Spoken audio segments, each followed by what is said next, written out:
माहिती मिळते, काय नेमकं बैठकीत झालेलं आहे? जागा वाटपासाठी बैठक होती हे सूत्रांकडनं तुम्हाला कळलेलं आहे, पण आमच्याकडनं खरं जर ऐकायचं असेल तर संघटनात्मक ही बैठक होती. दादासाहेबांच्या इथं ज्या आमच्या योजना महाराष्ट्र शासनाच्या मार्फत महायुतीच्या सरकारमार्फत माननीय मुख्यमंत्री महोदयांच्या नेतृत्वाखाली लॉन्च झालेल्या आहेत, त्या कशा पद्धतीनं संघटनेनं तळागाळापर्यंत पोचवल्या आहेत, घराघरापर्यंत पोचवल्या आहेत, त्याचं नियोजन आज आम्ही केलं आहे.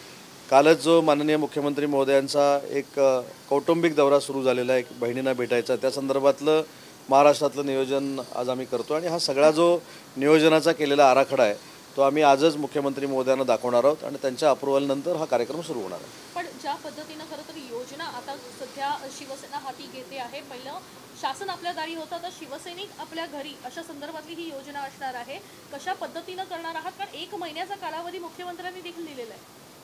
हे खरं तर कौतुकास्पद आहे ना, कारण मुख्यमंत्री महोदय सर्वसामान्य बहिणींच्या घरी जाऊन त्यांना कशा पद्धतीनं त्याचा फायदा मिळालेला आहे, काय त्रुटी राहिलेल्या आहेत काय, त्यांच्याशी जाऊन स्वतः जर चर्चा करत असतील तर मुख्यमंत्री हे कॉमन मॅन आहेत हे देखील सिद्ध झालेलं आहे. आणि तो महाराष्ट्रामध्ये कशा पद्धतीनं दौरा करायचा, पालकमंत्र्यांनी शिवसेनेच्या काय करायचं, कशा पद्धतीनं महायुतीला पुढं न्यायचं, या संदर्भातली आज आमची चर्चा झाली दादांच्या इथे. आणि म्हणून मला असं वाटतं की आज जे काही आम्ही कागद तयार केलेले आहेत, आराखडा तयार केलेला आहे, ते माननीय मुख्यमंत्री महोदयांकडे आम्ही देऊ. त्याचा क्लिअरन्स झाल्यानंतर तो कार्यक्रम जोरदार पद्धतीनं महाराष्ट्रामध्ये सुरू होईल. योजनांच्या निमित्तानं शिवसैनिक जे आहे ते घराघरामध्ये जाऊन विधानसभेचा प्रचार देखील करणार असल्याचं कळतंय. आम्ही योजना ज्यावेळी काढली तरी त्याचा विरोध केला काही लोकांनी, त्याच्या विरोधात कोर्टामध्ये पाठवलं आणि कोर्टामध्ये पाठवलं असताना आपण देखील पत्रकं छापली ना विरोधकांनी, आणि ही योजना स्वतःच्या मतासाठी देखील लोकांपर्यंत पोहोचवण्याचा प्रयत्न केला.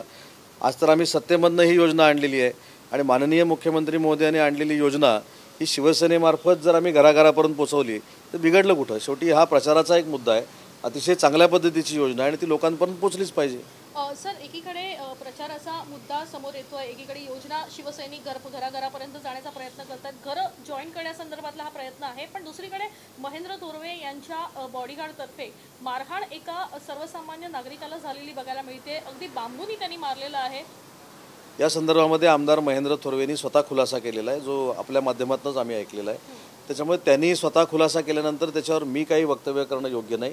त्यांनी खुलासा जो केलेला आहे तो ह्या सगळ्या गोष्टीचा विचार करूनच केलेला आहे आणि आमच्या एका सहकार्यानं खुलासा केल्यानंतर त्याच्यावर आपलं मत मांडणं हे योग्य नाही. पण कायद्यासंदर्भात प्रश्न विरोधकांनी उपस्थित केले. त्यांचं असं म्हणणं आहे की एकीकडे यावरनं टीका होते आहे मोठ्या प्रमाणात की सत्ता आहे आणि या सत्तेचा दुरुपयोग कुठेतरी केला जातो. मला असं वाटतं की महेंद्र थोरवेंनी त्या प्रसंगाशी स्वतःचा काही संबंध नाही असं स्वतः जाहीर केलेलं आहे, परंतु आमच्या काही हितचिंतकांना प्रत्येक गोष्टीचं राजकारण करायचं एकच पडलेलं आहे. मला असं वाटतं की अमेरिकेमध्ये जे राहुल गांधी गेले आणि त्यांनी आरक्षण देशातलं मी रद्द करणार आहे हे जे सांगितले त्याच्यावर उभाठानं बोलावं ना, तो सध्या कळीचा मुद्दा आहे.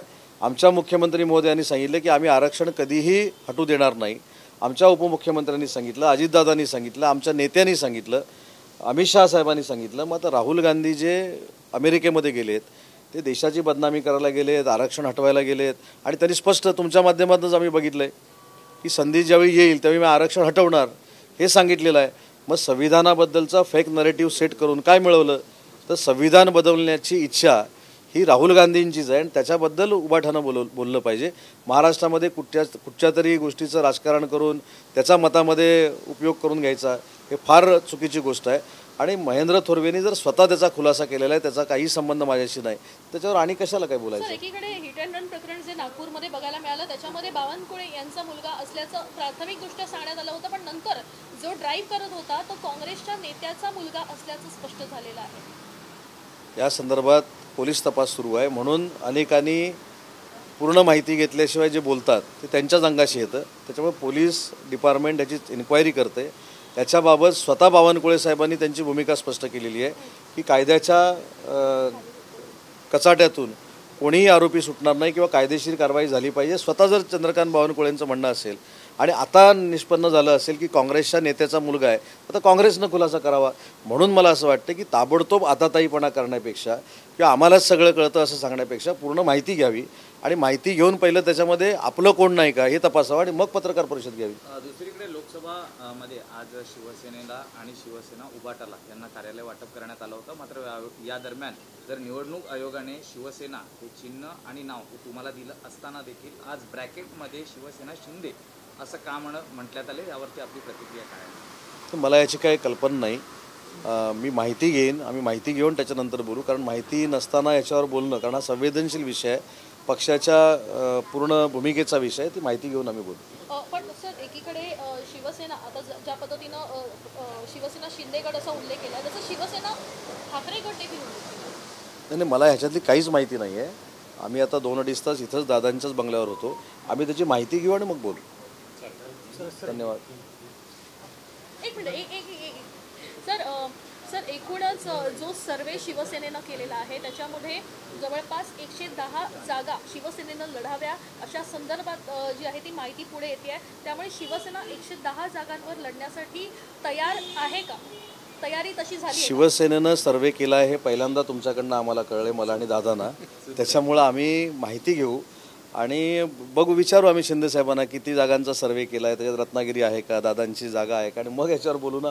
कारण तुमच्याकडे सूत्रांकडनं आलेल्या बातमीवर तुम्ही आम्हाला प्रश्न विचारताय. अजून आमच्यापर्यंत ही बातमी पोचलेली नाही आणि ती का पोचली नाही हे आम्ही शिंदे साहेबांना विचारू. त्याच्यामुळे आम्हाला 110, 120, 125चा सर्वे झाला हे आम्हाला काही माहीत नाही. आज आम्ही संघटनात्मक बांधणीसाठी बसलेलो होतो. राहुल गांधी का बयान आया है, विदेश में जाकर उन्होंने 2-3 बयान दिए, तो उसको आप आरक्षण को लेकर? नहीं, राहुल गांधी जी ने अमेरिका में जाके जो बयान दिया है कि जब उनको संधि प्राप्त होगी तब वो आरक्षण रद्द करेंगे, तो उनका पहले से ही ये था कि वो आरक्षण के बारे में नेगेटिव थे. आप अगर हिस्ट्री पढ़ोगे उनकी या कांग्रेस की, तो वो आरक्षण के विरोध में थे. लेकिन पिछले एमपी के इलेक्शन में एक फेक नैरेटिव सेट किया गया संविधान के बारे में. अभी आज लोगों को पता चल रहा है कि इनका एजेंडा क्या है, और उनका एजेंडा यही है आरक्षण रद्द करना. लेकिन हमारी पार्टी की भूमिका खुद शिंदे साहब ने बताई है कि हम आरक्षण के तरफ से है. आरक्षण कभी भी रद्द नहीं होगा, ये हमारी भूमिका है. भाजपा ने भी वही कहा है, अजीत दादा एनसीपी ने भी वही कहा है. लेकिन उनके मन में क्या चालू था राहुल जी के, वो आज अमेरिका में जाके आप सबको पता चला रहेगा.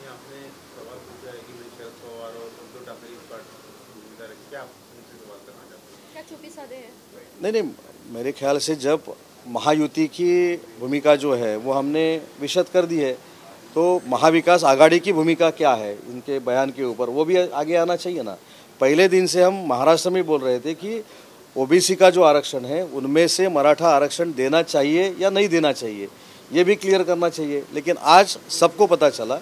मेरे ख्याल से मनोज जी को भी पता चला रहेगा, लक्ष्मण हाके साहब को भी पता चला रहेगा कि ये लोग आरक्षण के विरोध में है.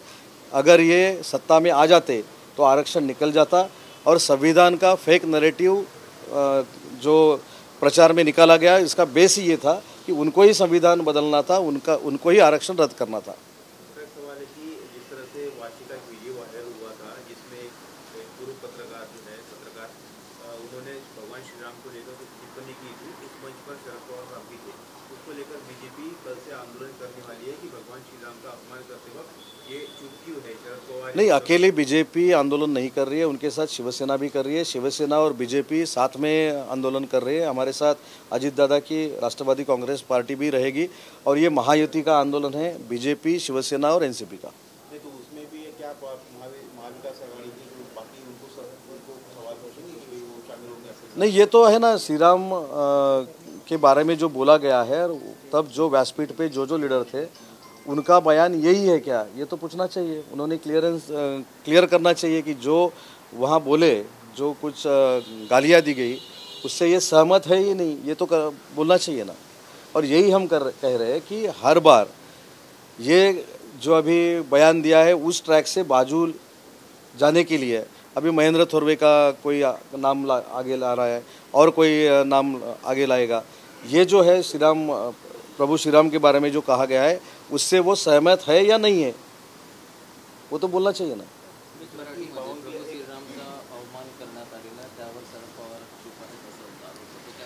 नाही, याच्यामध्ये आम्हाला जी माहिती आहे की प्रभू श्रीरामाचा जो अपमान केला गेला, त्यावेळी ही सगळी नेते मंडळी त्या व्यासपीठावर होती, आणि त्या व्यासपीठावर असताना प्रभू रामचंद्रांचा अपमान होत असताना देखील हे कोण बोलले नाहीत. याचा अर्थ ते सहमत आहेत का? आणि या सगळ्या गोष्टीचा निषेध करण्यासाठी आम्ही उद्या पूर्ण महाराष्ट्रामध्ये आंदोलन करतो. बेटी का नाम उसका कार एक्सीडेंट में सामने आया, उसमें संजय राउत ने सुबह कहा था कि उनके में उन्होंने क्या बीफ खाया था कि कल सवाल पूछी कि बीफ खाने वाला आपका कौन सा हिंदुत्व है। अब होटल मालिक का बयान सामने आया, उसमें उन्होंने कहा है कि हमारे होटल से कोई नॉन वेज या बीफ किसी ने खाया नहीं है, और जो जिन्होंने आरोप लगाए उनके खिलाफ वो कंप्लेन भी कर रहे हैं। एक पहली बात उस पर रिएक्शन, और दूसरी बात कि ये जो गाड़ी में 3 लोग सवार थे उसमें से एक जो चालक बताया जा रहा है वो सवेरे 9 बजे बीफ खा के ही आते हैं और आपके चैनल पे आते हैं वो, इसलिए उनको ये बीपी दिखता है। सर डिटेलमध्ये सांगा, संजय राऊतांनी गंभीर आरोप केलेले आहेत। काँग्रेस का भी जो अरे ते दररोज बीफ खाऊन येतात आणि सकाळी 9-10 वाजता दररोज आपल्या चॅनलवर ते दिसतात आणि काहीतरी नेरेटिव्ह असा सेट करायचा आणि दिवसभर ते चगळत बसायचा तो बीफ।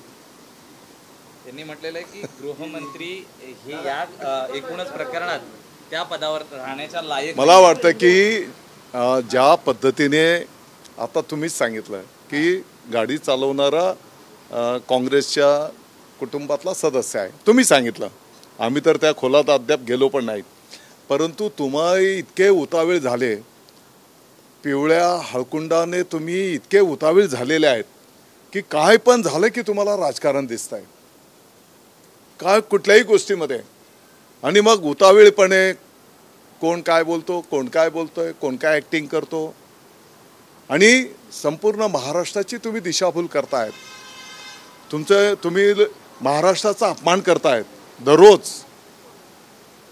मग आता जे काय टीव्हीवर बोलत होते, चॅनलवर बोलत होते, आता काँग्रेसचा माणूस आल्याच्या नंतर त्याने बोलावं ना, त्या प्रायश्चित्ताची माफी मागावी। हिंदीमध्ये राहिला हिंदी हे बोलते सांगितलं की ते बीपचं बोला तुम्ही। दादा साहब ने ये बोला, और हमारी भी ये सबकी ऐसी ही समझन है कि हर रोज़ जो सुबह बीफ खा के आते हैं उनको हर रोज़ बीफ ही दिखता है। अभी आपने ही बोला कि होटल में बीफ नहीं था, नॉनवेज ही नहीं था, तो बीफ कहाँ से आ गया? होटल मालिक बोल रही है। होटल कंप्लेंट आपसे सुना ना मैंने। और दूसरा ऐसे है कि उस कार में कांग्रेस पार्टी के लीडर का लड़का था, तो पहले बयानबाजी करने से पहले उधर किसका लड़का है, किसका भतीजा है, किसका क्या है, सब पता करना चाहिए ना, क्योंकि जो कुछ होता है वो बीजेपी के पार्टी से होता है, शिंदे साहब के पार्टी से होता है, अजीत दादा के पार्टी से होता है, ऐसा नहीं है। अभी उनको तो कल बयान देना पड़ेगा कि जो कांग्रेस का लीडर था उसका बेटा अंदर बैठा था, उसका क्या है, वो तो बयान देना पड़ेगा उनको।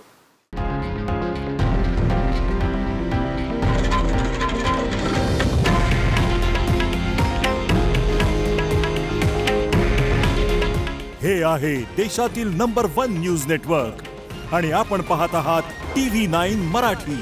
काळजी तुमची, हित महाराष्ट्राचं।